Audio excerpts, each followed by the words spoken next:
No sé si sabéis que existe una estrecha relación entre la política y la ciencia ficción. Solo hay que ver los programas electorales. Nos habla de los sistemas políticos en las grandes obras de la ciencia ficción nuestro politólogo nerd, Pablo Simón.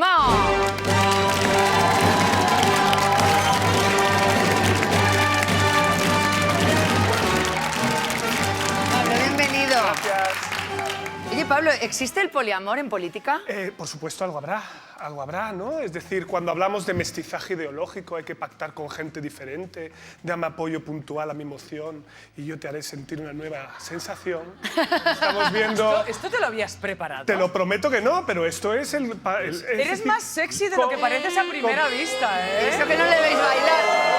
Que los 10 minutos antes de empezar el programa está siempre bailando. Ya me has anulado para el resto de mi sección. ¡Qué bonito! Gracias. No. Esto es el poliamor, si es cuestión de organizarse. Si todo es ponerse...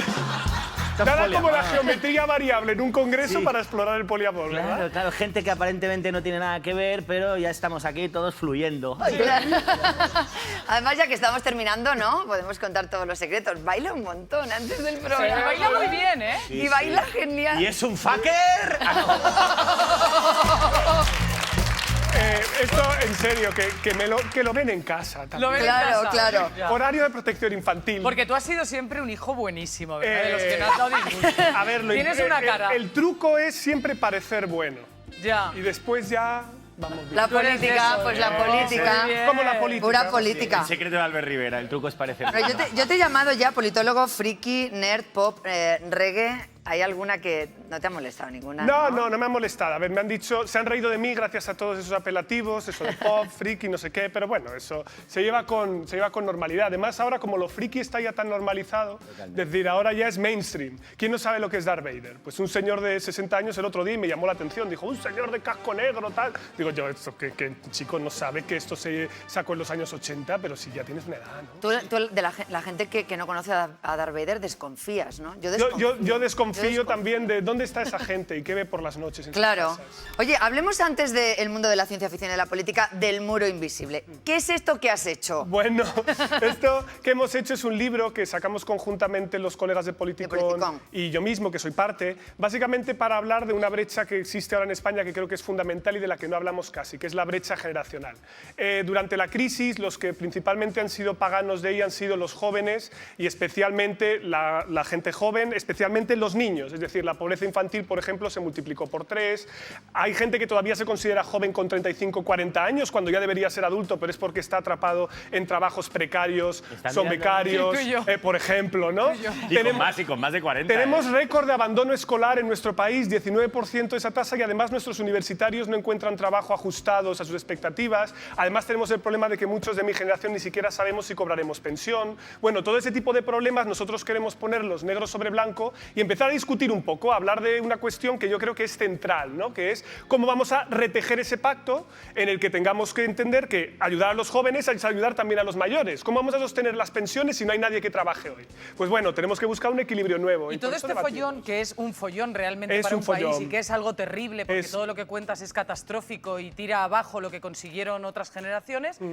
¿Cuánto, con la llegada de un nuevo gobierno, con uno que funcionara, cuánto tiempo se tardaría en resolver y poner solución? Esto yo creo que es proyecto de medio y largo plazo como país. Es decir, aquí tienes que invertir y entender que nosotros tenemos que solucionar problemas que van a requerir políticas muy intensivas. Os pongo un ejemplo. Por ejemplo, la repetición escolar.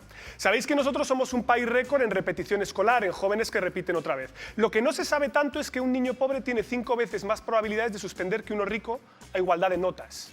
Es decir, ¿Cómo? ¿En igualdad? En igualdad de notas, tú coges las notas y las comparas, ¿no? Pues en igualdad de notas, un niño pobre es más probable que suspenda que uno rico.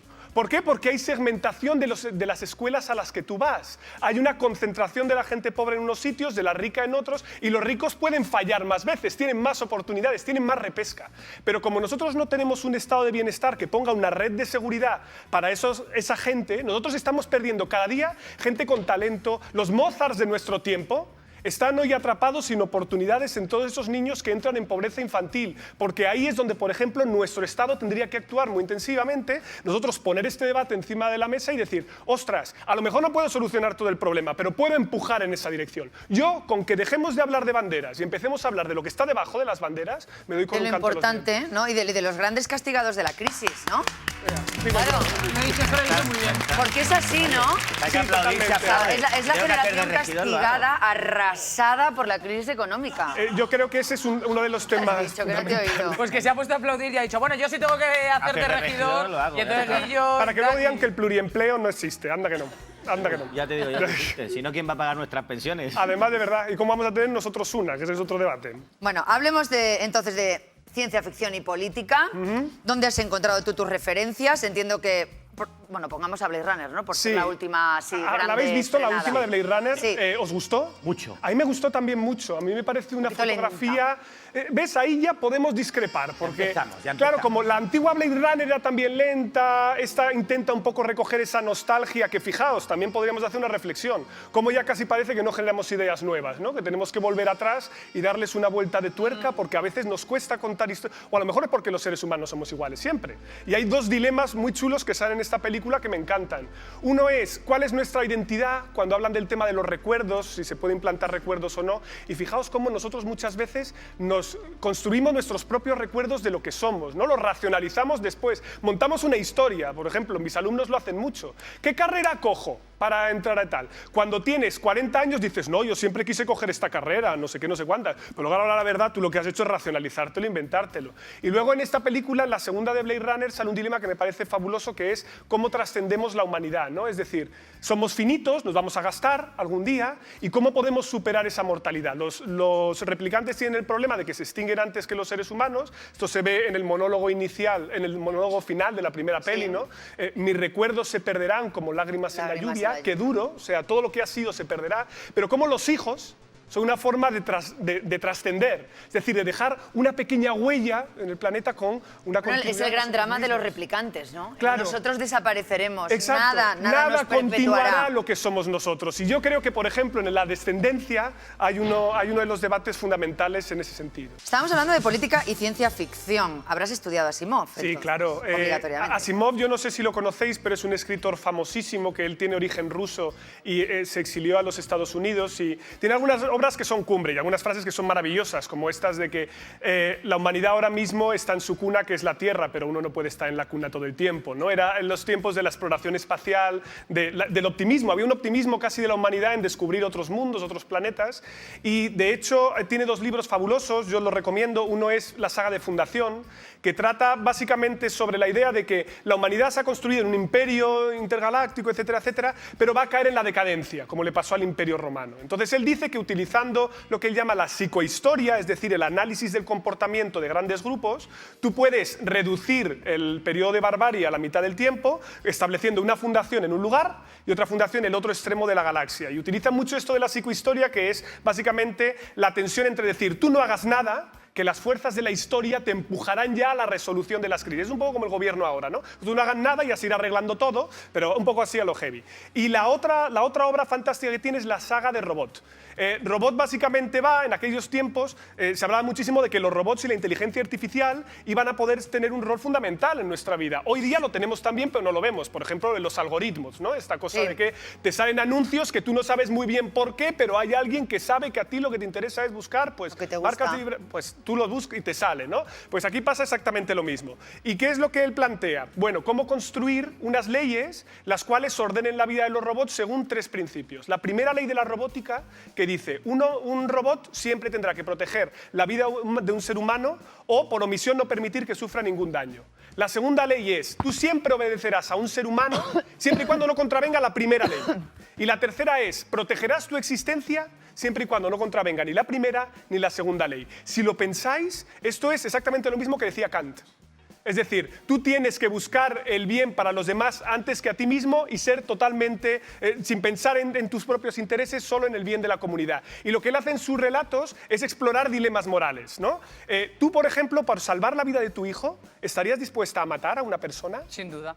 Pues este tipo de dilemas, que tú lo has respondido de una manera muy contundente, son los que él trata de explorar, diciendo, un robot, ¿cómo lo pondrías? ¿No? ¿Empujarías a una persona a unas vías para salvar a 5 personas? ¿No? Siempre se hace estos dilemas. No hay un gordo, lo cual puedes empujar. No, los coches no sé qué sin hacen los gordos conductor, siempre ¿no? al lado de las vías, por cierto. Los coches sin conductor. Pero bueno, tú le empujas ahí, exacto. Ese tipo de dilemas. Un coche sin conductor, ¿qué es lo que haría? si tuviera que decidir entre echarse a un lado para atropellar a varias personas. Bueno, este tipo de dilemas son los que él explora en sus libros y son de verdad muy interesantes. Recomiéndanos alguna serie. Pues yo os recomendaría, hay muchísimas, desde algunas españolas como El Ministerio del Tiempo, por ejemplo, que ya sé que nunca reivindicamos las producciones españolas, pero también nosotros hay que hacerlo. mucho, somos muy hay que hacerlo más, porque para series de ficción que hacemos con una buena factura y bastante creíbles, pues ostras, reivindiquemos. El Ministerio del Tiempo es maravilloso. A mí me parece genial esa serie y me alegro de que además la hubieran continuado.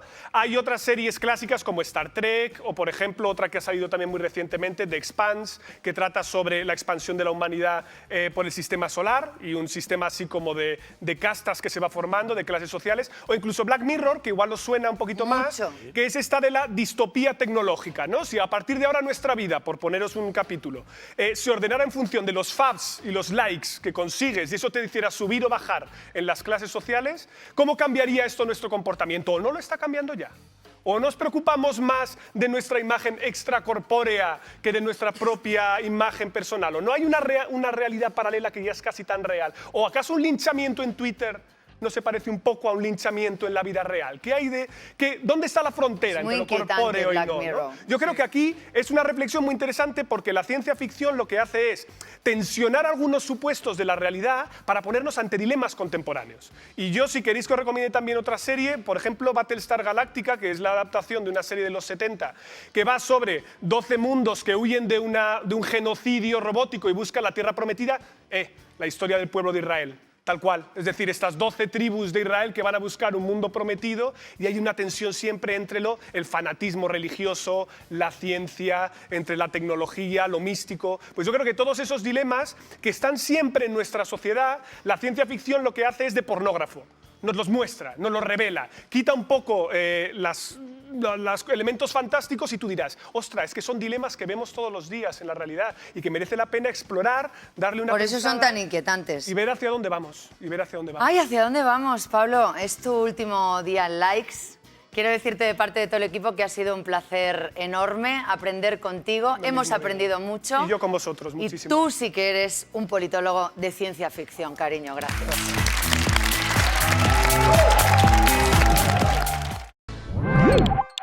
En Cero, de Movistar Plus.